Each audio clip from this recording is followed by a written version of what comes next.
Scottish church history, and we're beginning at 1690 in the Revolution settlement, and we're going to get into the 1700s. Now that we've gotten to this point, things will start moving a lot faster.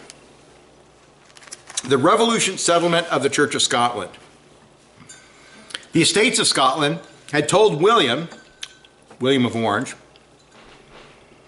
that it desired the establishment of prelacy because it, quote, hath been a great and insurmountable grievance and trouble to this nation.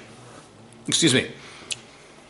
The Estates of Scotland had told William of Orange that it desired the abolishment of prelacy because it, quote, hath been a great and insurmountable grievance and trouble to this nation, and contrary to the inclinations and generality of the people ever since the Reformation, they have been reformed from popery by presbyteries, and therefore prelacy ought to be abolished.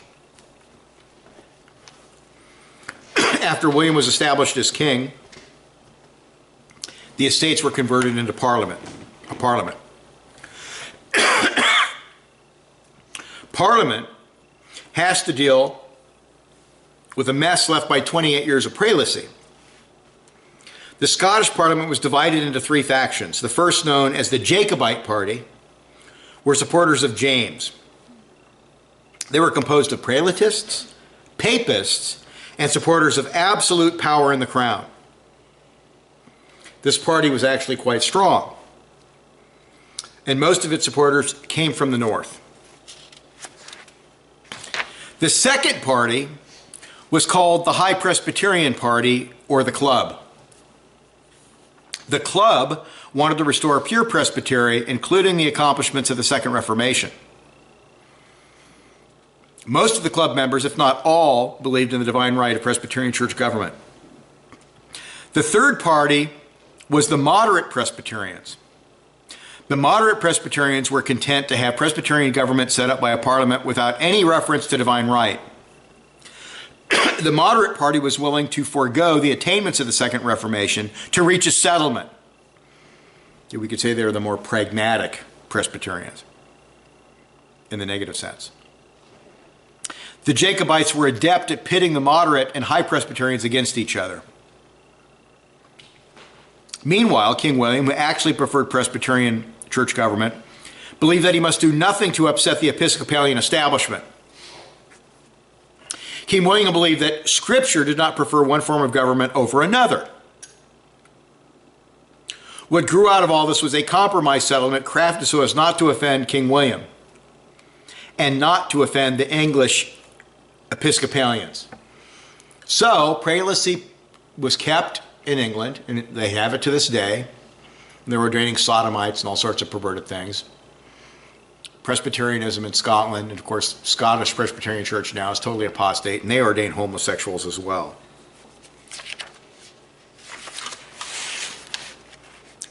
Let me just read about William of Orange by N.R. Needham. He says, William II and the third, the second in Scotland, and I think the third in the Netherlands. Prince of Orange, stadtholder of the United Provinces of the Netherlands from 1672, and King of England, Ireland, and Scotland 1689 to 1702. After the flight of James VII, or the Second, in December 1688, Scottish representatives met William of Orange in London, where an agreement was made that he should administer Scotland's affairs until a national convention determined the future shape of its government. In March 1689, William summoned the Scottish estates, and the Williamites outnumbered the Jacobites. And on the withdrawal of the letter, the convention followed England's example. On the 11th of April, offered the Scottish crown to William and Mary, his wife, James VII's daughter. So old wicked James VII, who's a Romanist, had a Protestant daughter. In a document called the Claim of Right. In June, William recalled the convention as his first Scottish parliament. Another was never elected during his reign. He simply kept the convention in being for 9 successive sessions. The king was guided by William Carstairs in the ensuing religious legislation. Episcopacy was abolished, but Presbyterianism Presbyterianism was not established until Parliament's second session in 1690, by which time the unpopularity of the Episcopalian clergy and their Jacobite sympathies had overcome William's hesitations about Presbyterianism. Patronage was abolished, as was the Act of Supremacy, which comes from 1669, which had declared the monarch supreme in ecclesiastical affairs. William's Presbyterian settlement, however, was not based on the National Covenant. So many Cameronians, or Covenanters, remained outside the restored Presbyterian Church of Scotland. Armed Jacobite resistance to William in 1689 was successful at Killiecrankie, Perthshire, the 27th of July. But they were defeated at Dunkfeld, Perthshire, August the 21st. Jacobite sympathies among Highland clans simmered on, providing fuel for the risings of 1715 and 1745. William was more tolerant religion than the triumphant Presbyterians wished. He refused to interpret a clause in the Scottish coronation oath binding him to root out all heresies and enemies of the true worship of God, in a persecuting sense, and issued indulgences to 100 Episcopal clergy who acknowledged him as king. Only non-jurors were excluded. Despite certain autocratic tendencies in William's political conduct, his reestablishment of Protestantism in Presbyterian form at home, and relentless championship of its cause internationally against Louis XIV of France guaranteed the loyalty of the majority of his Scottish subjects. He was a popular Protestant hero to the common people, although their sentimental enthusiasm was not shared by the ruling classes. So that's William of Orange. Presbyterian church government was secured according to the Charter of Presbytery, 1592.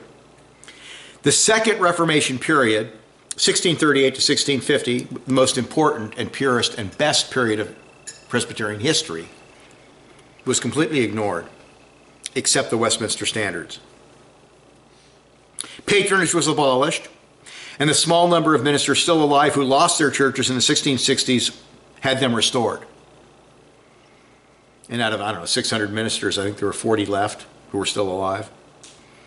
The act which asserted the king's power over all persons in all causes ecclesiastical was abrogated.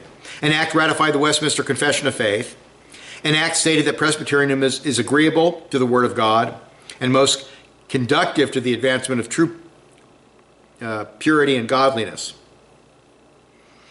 Note, however, that it does not say that presbytery is the only scriptural form of church government. The king wouldn't go along with that. Well, let's look at the defects of the settlement. Number one,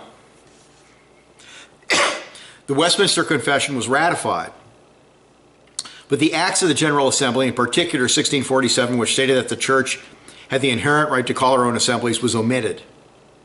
King William would claim the power of calling and dismissing assemblies. Not good. Number two, prelacy was abolished, but it was not said to be unbiblical. Number three, all the attainments of the Second Reformation except the Confession were left buried in the Acts Recissory, which was never overturned. Many other wicked acts were left in place. Number four, the covenants made with God in the Second Reformation were ignored as things men could forego. Okay, so solemn oaths or bonds with God could be rejected. Not good. Totally bad. Number five, at this time there were 900 parishes in Scotland, all of which had been occupied by men who had conformed to episcopacy. Large numbers who were left after the rabbling, and such were received in the Revolution Church. The rabbling is when the strict Covenanters went around and they would get rid of the ministers. These would become the moderate Presbyterians, who over time would be largely responsible for nearly extinguishing evangelical religion and orthodoxy in the Church of Scotland in later years.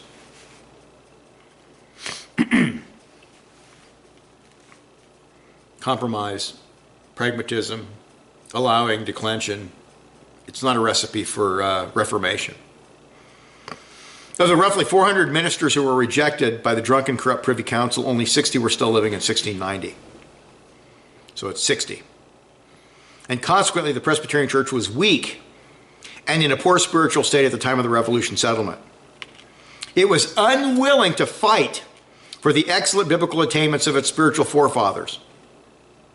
And Hewison notes the sad political and religious situation in 1690. Quote, the popish king was gone. The equally despised bishops were gone. And gone, too, was unanimity on the subject, civil or sacred. The seat of government was in a foreign land, for the Scots still reckoned England to be more than over the borders. At home, contending parties dug pitfalls for one another. It looked as if there was not a statesman capable of laying the foundation of the Revolution settlement. Among them would be leaders indifferent, elastic, moderate, extreme as they variously were. The party shibboleths were prelacy, presbytery, covenants. The malcontents might have added place and power. The church, now rent by schisms, did not realize it in its inherent independent status and power, nor did it of itself rise into form and commanding station. A mere corpus villae, it waited to be galvanized into life by the touch of the civil ruler. Long a bureau of state, ordered to pray and preach as required, it had no voice. Its oracle was dumb. There was no Nehemiah on the walls, clarion sword at hand, no Knox disputed by the brethren to trumpet danger and defiance, no strong patriot to summon the folk mote and demand whether the people wished a pope, prelate, or presbyter to lead them to heaven. There was a wild maelstrom of conflicting opinions out of which the strongest, steadiest current ran into old Presbyterian channels.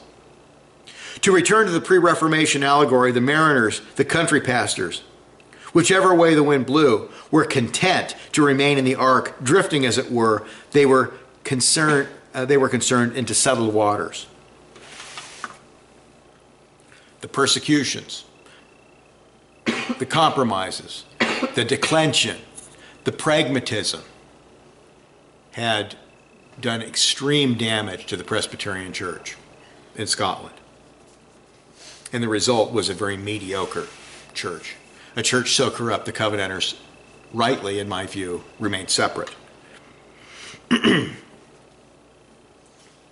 adoption of the middle way, which fell short of what was clearly taught in the Bible, appeared to make sense in the short run when people were tired of strife and difficulties, but would come back to plague the church in the future. Short-term pragmatism makes for long-term disaster. And what's interesting is that even people who were not Covenanters recognized the wisdom and rightness of what the Covenanters did. Here's from John McClintock and James Strong. This is 1870s, I believe.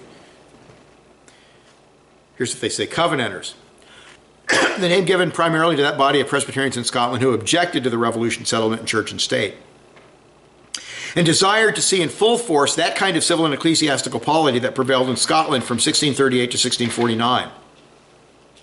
According to the Solemn League and Covenant ratified by the Parliaments of England and Scotland, and also by the Westminster Divines and at Westminster in 1643, Presbyterianism was to be maintained in the kingdoms of England, Scotland, and Ireland, and popery, prelacy, superstition, heresy, schism, etc. were to be extirpated. The Covenanters in Scotland contended, as is well known, under much suffering.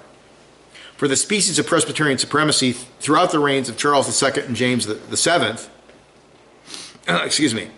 as a measure of pacification at the Revolution, Presbyterianism was established in Scotland by an Act of Parliament in 1690, but it was of a modified kind. Substantially, the church was rendered a creature of the state, more particularly as regards the calling of general assemblies. And prelacy was not only confirmed in England and Ireland, but there was a general toleration of heresy, that is, dissent. In sentiment, if not in form, therefore, this party repudiated the government of William III and his successors and still maintained the perpetually binding obligation of the covenants. The Covenanters acted under strong convictions and only desired to carry out to a legitimate issue principles which had always been found in the Presbyterian Church of Scotland, but which for prudential considerations had been long practically in abeyance. In short, it is the standards of the Covenanters that we have to look for a true embodiment of the tenets held by the great body of English and Scottish Presbyterians of 1643. And these men were not Covenanters, and they're admitting this. Others gave into the Revolution settlement, and afterwards found cause to secede. The Covenanters never gave in, and of course, never seceded. End of quote. It just gives you an idea how great they are in their obedience. In March 1689, March the 3rd, 1689, after the Revolution, the Covenanters solemnly renewed the covenants at Borland Hill. The service was attended by large numbers of people from the United Societies. The Covenanters had 3 ministers at this time: Alexander Shields, Reverend Lining, and Reverend Boyd. In 1690, Alexander Shields presented a petition to Parliament in the name of the persecuted people of the West and Southern Shires. The paper set forth the ideas, the requests of the Covenanters. The paper was rejected by a committee of Parliament and never reached the floor of Parliament.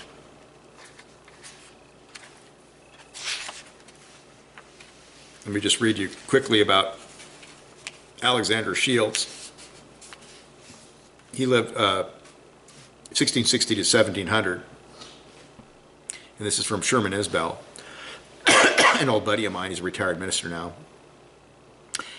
Covenanter preacher and political theorist, born in the parish of Earlston, Berwickshire, the son of a tenant farmer. He graduated from Edinburgh University in 1675 and remained to read theology under Lawrence Chatteris. He early sided with the more radical Covenanters and enrolled as a theological student at Ulrecht in 1680. In London, he became annumenuous to English Puritan John Owen and was licensed to preach by the Scottish Presbyterians of that city. He was arrested at a conventicle there in 1685 and returned to Scotland for imprisonment on Bass Rock off the East Lothian coast, but escaped the next year. He then sought out James Renwick, and as a close companion aided Renwick in revising the Informatory Vindication. We mentioned that last week. In 1687, Shields took to Holland the manuscript for Renwick's book and also the manuscript for his own, A Hind Let Loose. Both were printed in Utrecht in 1687. Upon his return to Scotland, he preached to the field meetings of the Cameronians after the arrest of Renwick. And I've heard it's pronounced Renwick, so I've been pronouncing it wrong for 2 weeks. It's Renwick. Following the accession of William III, Shields concluded that continued separation from the Church of Scotland was inadmissible and made his reconciliation to the Church. He elected to leave the country as chaplain of the Cameronian Regiment serving in Flanders in the war against France and was ordained to this work by Edinburgh Presbytery in 1691. William III sought out the author when he visited the regiment. Shields was admitted to his only settled pastorate in 1697 as colleague to Thomas Forster in St. Andrews. In 1699, he was sent by the General Assembly as one of the Church of Scotland's first foreign missionary on the second expedition to establish a Scottish mercantile station at the Darien colony in Central America. Inability to converse with the Indians and the licentious living of the colonists frustrated the mission. Shields died of a fever at Port Royal, Jamaica. In A Hind Let Loose, Shields justified the Cameronian resistance to royal absolutism and the divine right of kings. He argued that government is divinely ordained, but people are entitled to bring a king to judgment for wrongdoing. Parliament is commissioned by the people to oversee the nation's affairs, but the compact between the people and their rulers does not entail a forfeiture of the people's power to depose tyrants and confer authority on someone else. Government is by consent and must justify itself to the consciences of the people. God has given men the right of self-defense, and this extends to a right not only passively to resist, but also to kill relentless persecutors. So that's Alexander Shields, and A Hind Let Loose is in print, or at least you can get it online.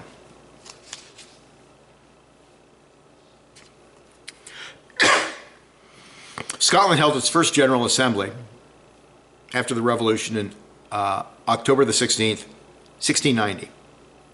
King William wrote this assembly saying, quote, "Moderation is what religion enjoins.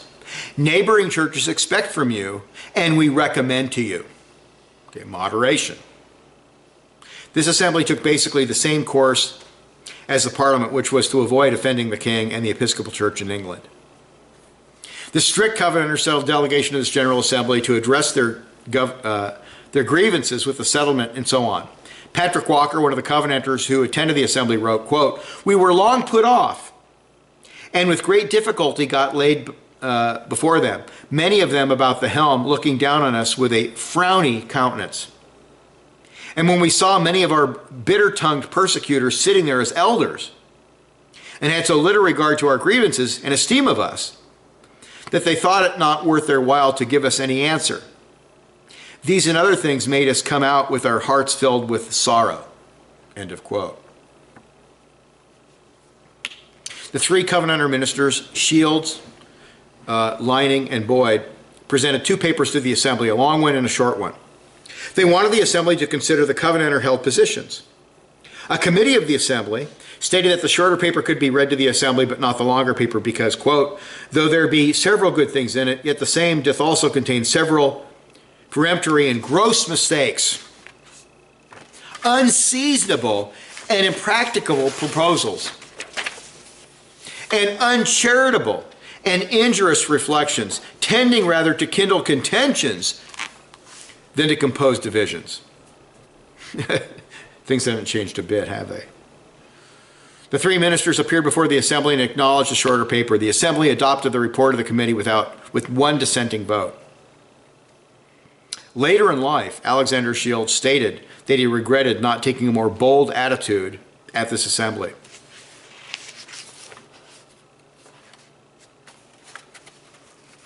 The Free Church historian William Hetherington gives a sketch of the character of the body of ministers which met at this assembly in 1690.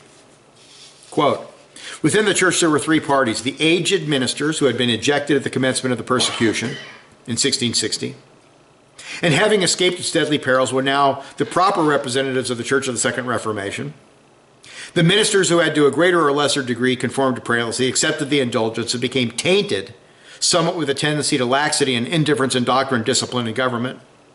And the unconquered Covenanters, who had followed Cameron, Cargill, and Rennick, spurning every weak compliance, braving every danger, and sealing cheerfully their testimony in defense of Christ's crown and covenant with their blood. The ministers of the first party were not more than 60.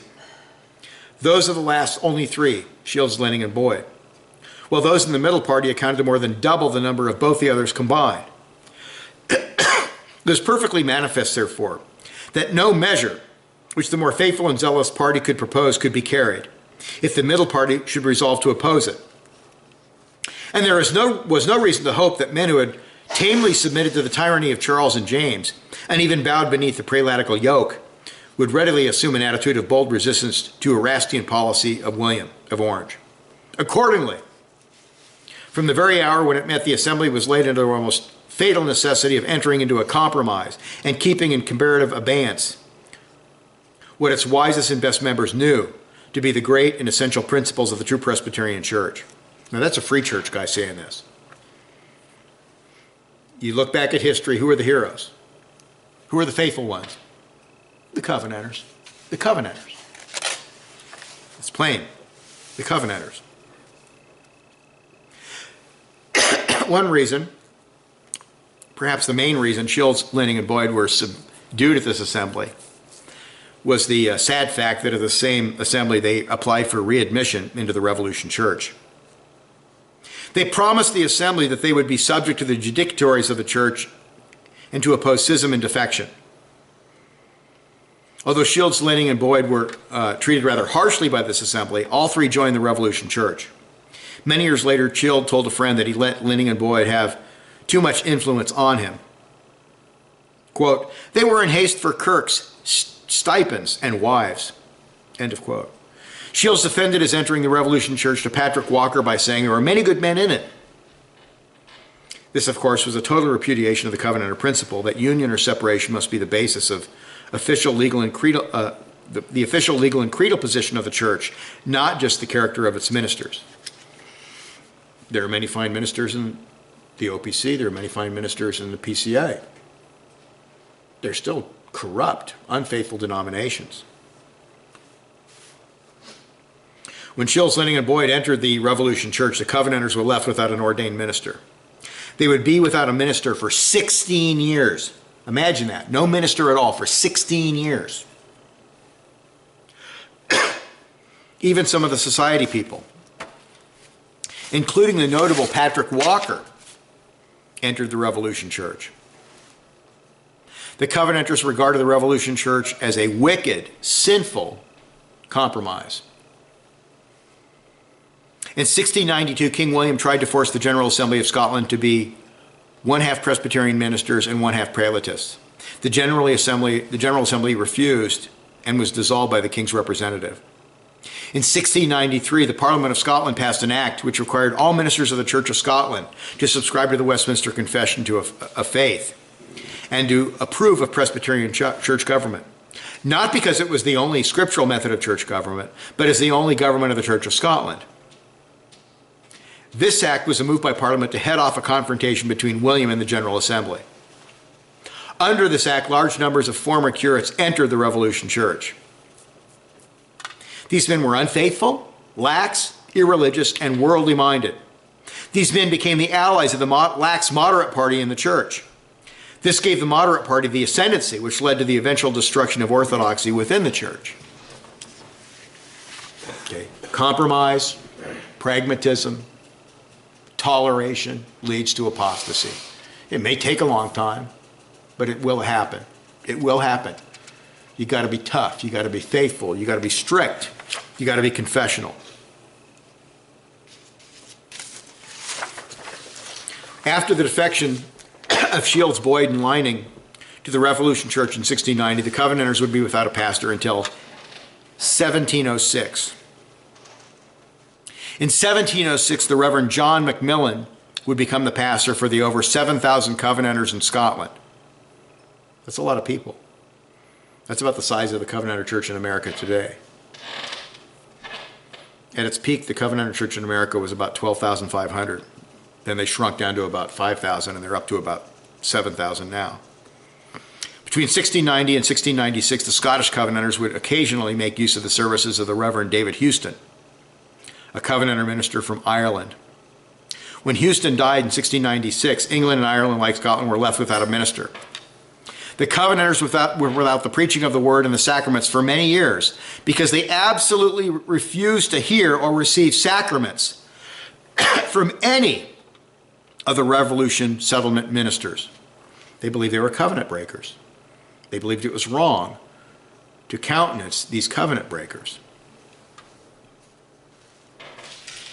The Covenanters during this time faithfully met in their society meetings for worship, Bible study, and exhortation.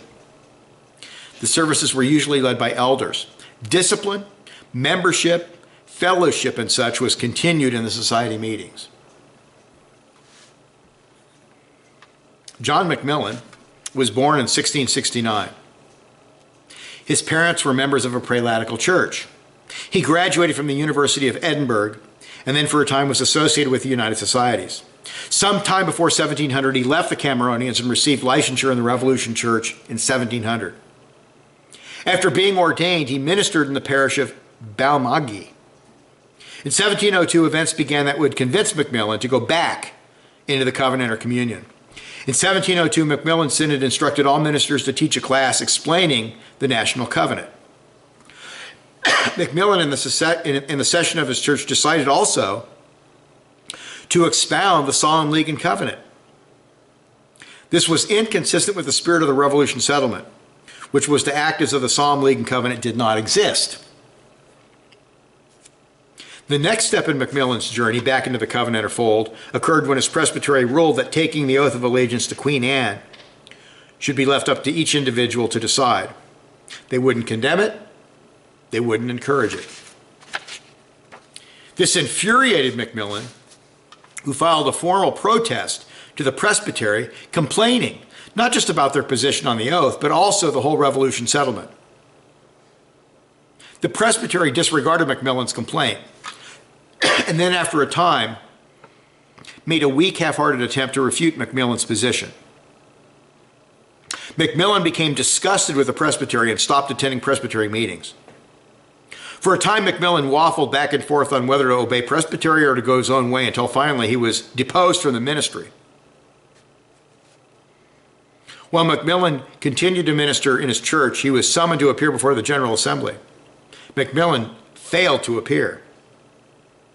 Then he finally met with a commission from the Assembly, where he signed a paper admitting he had committed great sins in ignoring the authority of presbytery. Macmillan then appealed to his presbytery to revoke his disposition from the ministry, whereupon his presbytery refused. Macmillan then retracted all the promises he had made to the General Assembly to be obedient to ecclesiastical authority. Macmillan continued his ministry, continued to live in the manse, and continued to receive his salary regardless of the General Assembly's actions. Throughout Macmillan's ordeal, he had been making overtures to the strict Covenanters who were strongly desired a pastor.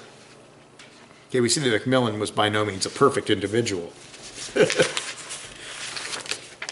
But in the end, he did the right thing. Macmillan, like anyone wished to leave the Revolution Settlement Church and join the Covenanters, was required to make a public confession of sin. In his case, for leaving the godly remnant and joining the Revolution Settlement Church. Okay, the RPC&A, when people leave the OPC and the PCA and join the RPC&A, they should make them confess that it was wrong to be part of a corrupt, covenant-breaking church. They don't do that because they are part of NAPARC. And of course, they celebrate Christmas, so they're covenant breakers too. But they should do that. Macmillan repented and signed his confession on August the 14th, 1706. On August the 15th, he signed an additional paper stating his approval of the Covenanter positions. The Covenanters were now satisfied. They extended the call to Macmillan, who accepted and became pastor at large, to the 7,000 or so members of the 20 or more societies. While Macmillan traveled about ministering to the Covenanters, he continued to preach at his church at Valgamy, went home, and he continued to live in the manse. Soon after Macmillan was received as pastor by the society people, a licentiate named John McNeill was received by them. McNeill, who was licensed in 1669, could not be considered by the United Societies because he did not have a presbytery. They did not have a presbytery. McNeill preached to the Covenanters faithfully until his death in 1732. When McNeill died, he was still not ordained. He had been a licentiate for 63 years because they didn't have a presbytery.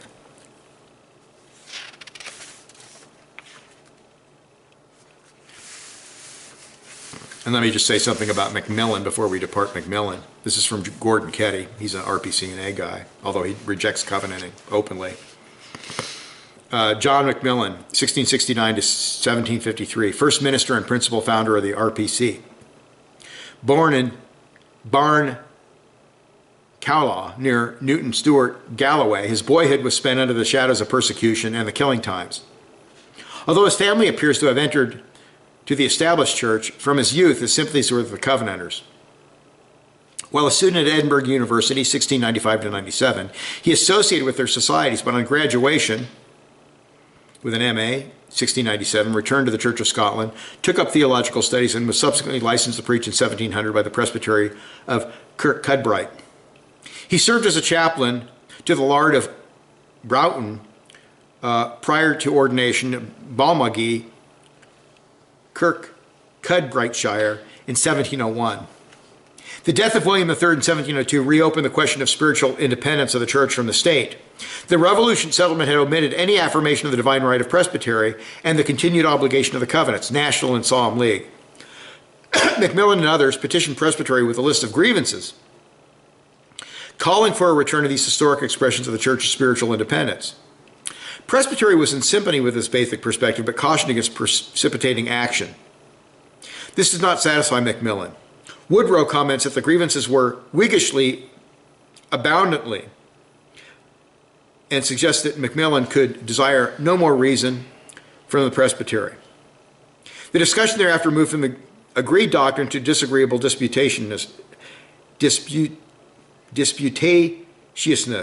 and issued an irregular and unjust deposing of Macmillan on December the 30th, 1703.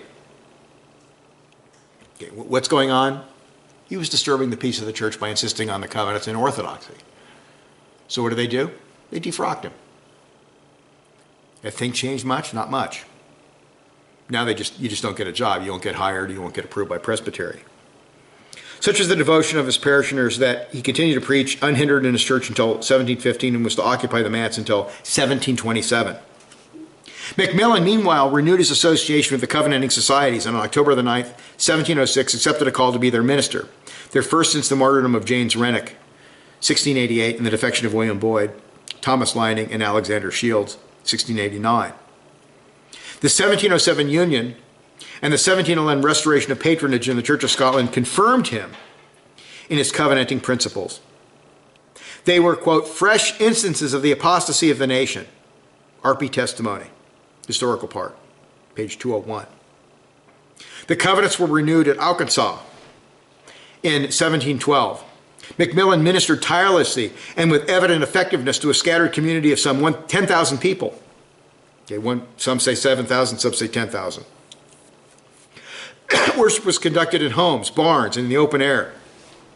There were no church buildings until well after this time. For 37 years, he was the only minister. But with the accession of Thomas Narn, 1743, the Reformed Presbytery was formed, and an organized church took shape. He died at Broomhill, Lanarkshire. More than any other single individual, Macmillan gave form and direction to the RP movement, including a Presbyterian structure and missionary plan, which would in the course of time plant sister churches in Ireland, the USA, Canada, Australia, and Japan. His son by his third wife, Grace Russell, his earlier wives bore no children. John Macmillan II, 1729 to 1808, succeeded him in the RPC ministry. And his daughter Griselle married John Thorburn, RPC minister of Loanhead. His published works are few. The true narrative of the case of the presbytery, 1704, is anonymous, but is almost certainly his. Other pieces include Protestation, Declinature, and Appeal, 1708, and a poem, an elegy upon Mrs. Mary Gordon, 1723.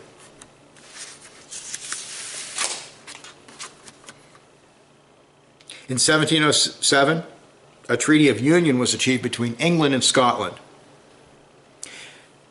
The seat of Scotland's civil government was transferred to England, replacing Presbyterianism in Scotland in a precarious position.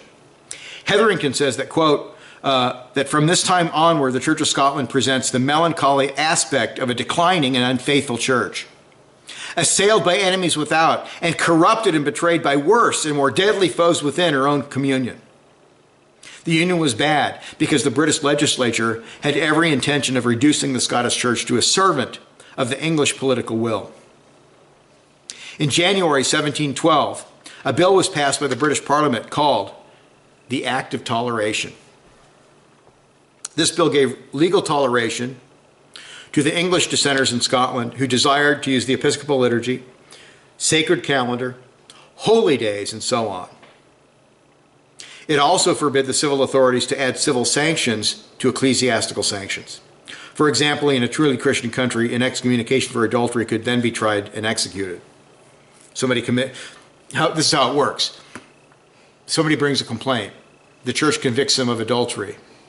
The church then turns him over to the state for prosecution with the same witnesses. Then he could be prosecuted and put to death. That ended. In 1697, 21-year-old Thomas Aikenhead was executed for committing blasphemy against God and the persons of the Holy Trinity.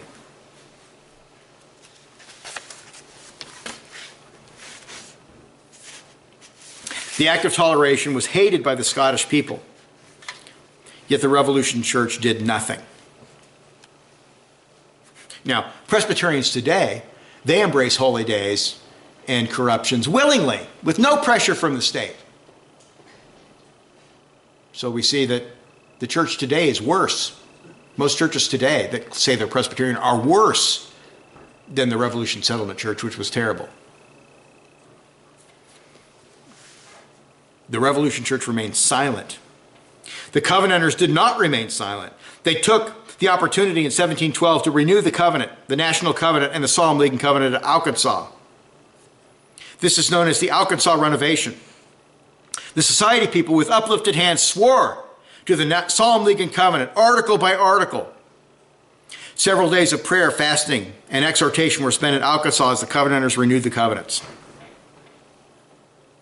In 1733, a split occurred within the established Church of Scotland, known as the Secession. One of the main events which led to the secession occurred at the General Assembly of 1731. The assembly, dealing with the planting of vacant churches, ruled that, quote, that the minister should be chosen by the majority of the elders and of the inheritors, if Protestants. Because the call of the Christian people was totally ignored, many in the church were dissatisfied with the assembly's decision. The assembly dealt harshly and arrogantly with those ministers who disagreed with their enactment. And that enactment is totally unbiblical. The people have a right to call their own pastor. Now, it can be vetoed by a session, but the people have that right, and they take part in the vote. The more immediate cause of the secession was a sermon delivered to synod by the moderator, Ebenezer Erskine. Reverend Erskine was fed up with the decline and corruptions in the church and boldly rebuked the church leaders in his sermon on Psalm 68:22. I'd love to get a hold of this sermon. I want to see this sermon.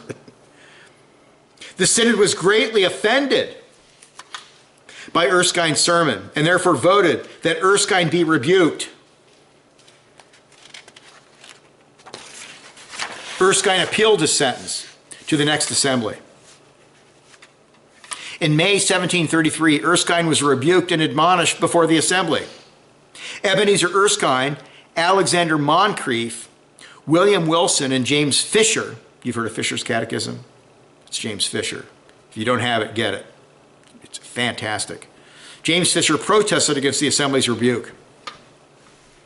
The matter would have probably ended there, except that a page of the protest fell on the floor and was picked up by a member of the assembly. The member read the page and was so outraged at what it said.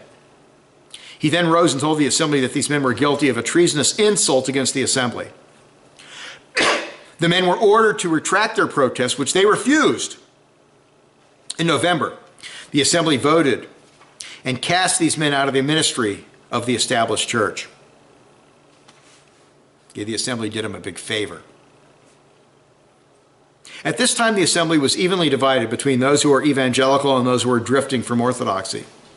The evangelical party wanted to keep these men in the established church. The assembly of August 1733 even released the 4 ministers from their sentence. The seceders were glad to be out of the established church and said they would only return if the current form of patronage was abolished, which was out of the question. The seceders were joined by 4 more ministers in 1737. The seceders were evangelical and orthodox in doctrine and strict on discipline. Like the Covenanters, the Secession Church believed in the perpetual obligation of the Scottish Covenants in Scotland and the sole headship of Christ over the church. What clearly sets the Covenanters apart from the Secession Church was the Covenanter doctrine of Christian civil government. The Covenanters held that a nation must recognize the mediatorial kingship of Christ and therefore enter into covenant with the Son. Isn't that taught in the Psalms? Kiss the Son, kings of the earth, lest you perish in the way, kiss the Son. They also held that anyone holding a civil office must meet scriptural requirements. The seceders, who came to be called the Associate Presbytery of Scotland, rejected the Covenanter view of civil government. The Associate Presbytery excommunicated the Reverend Thomas Narn for his political views when he left them to join the Covenanters. When Thomas Narn joined the United Societies in 1743, the Covenanters were able to form a presbytery. Macmillan, Narn, and the ruling elders formed the Reformed Presbytery on August the 1st, 1743. While the United Societies continued to meet for several years, now all ecclesiastical functions were handled by the presbytery. So that's a long, long period. That's 53 years. 54 if you go from 1689, before they have a presbytery. That's a long time. In 1745, the covenants were renewed again at Arkansas. The Lord's Supper was also celebrated. From 1744 to 1751, 5 young men were licensed to preach and then ordained by the Reformed Presbytery. One of these men was John Cuthbertson, who would go and minister to Covenanters in America. In 1774, Cuthbertson would play a crucial role in forming the first American Reformed Presbytery. In 1753, the Reformed Presbytery split over the issue of the extent of the atonement. A book written in 1698 by the Reverend James Fraser, a minister of the Revolution Church, was published in 1749 by a Seceder minister. The book, A Treatise on Justifying Faith, basically teaches the doctrine of universal atonement. That Jesus Christ died both for the elect and the reprobate humanity. Christ died for the elect to bless them, and the reprobate so they could come under a more severe judgment. Christ, in the general sense, satisfied the sins of all mankind. In 1749, the Reformed Presbytery rejected Fraser's doctrine. The Reformed Presbytery denied the twofold significance of the atonement. And the Reformed Presbytery rejected the idea that Christ, by his death, purchased direct benefits for the reprobate. The reprobate do receive indirect benefits only as a consequence of God's blessings to the elect. The Reformed Presbytery stated also, quote, that the Lord Jesus Christ represented and died upon the cross only in the room instead of a select number of mankind, end of quote. The matter was formally considered by Presbytery in 1753 because some Covenanter ministers still held to Fraser's view. The Presbytery meeting consisted of 4 ministers and 5 elders. Cuthbertson was in America, and Narn was under censure for immorality. Fraser's doctrine of the atonement was voted upon and rejected as dangerous by a vote of 5-3. Macmillan, his son, and 3 elders voted against Fraser's view. Reverend Hall and 2 elders voted in favor of Fraser's view. The moderator, who didn't vote, agreed with the minority. Okay, so did the Covenanter Church have problems? Yes. Serious problems, because the church is made up of sinners. Did they deal with the problems biblically? Yes, they did. The minority rejected the majority vote, and the following day asked the Presbytery to suspend the majority from the ministry. While the majority were taking a break, the minority adjourned Presbyterian slipped away. And all the minutes of Presbytery prior to this have never been recovered. They were lost. The minority group, who held to a heretical view of the atonement, formed the Reformed Presbytery of Edinburgh. This group died out around 1817. The minority group suffered splits of its own and even rejected parts of the Westminster Confession of Faith. Some of the original founders of the Reformed Presbytery of Edinburgh became members of the First Unitarian Church in Edinburgh. So it tells you what happened. Okay, we're going to stop there. We'll stop there, but it gives you an idea. The Covenanters are the most faithful expression of Presbyterianism in the world. But don't think they were perfect, and don't think they didn't have their problems, and don't think there wasn't immorality and schisms and all kinds of things going on. But the question is, are they going to remain faithful? Now, when we get to the 1800s, we'll note that they adopted all kinds of things that are terrible. You couldn't be a member unless you took a vow not to drink alcoholic beverages. That's Phariseeism, that's legalism, that's totally unlawful. And then they took part in societies to liberate the slaves, and these societies were run by a bunch of Unitarians. They did a number of things that were unbiblical, and then there'll be the split with David Steele, which eventually will become the Steelites, although David Steele and his followers were much better than modern Steelites. But we'll look at this next time. Let us pray. Father, we thank you so much for your word, and we thank you for your history. We ask, Lord, that we could be faithful to the covenants, that we could be faithful to biblical theology, we could be faithful to the attainments of the Reformation, and that the temptation to be pluralistic, the temptation to be pragmatic, the temptation to go along to get along so everybody will think we're loving and nice, that we avoid all that and remain hard-nosed in our orthodoxy and dogmatism, that we don't move one iota from the biblical position. Help us, Lord, to be faithful in Jesus' name. Amen.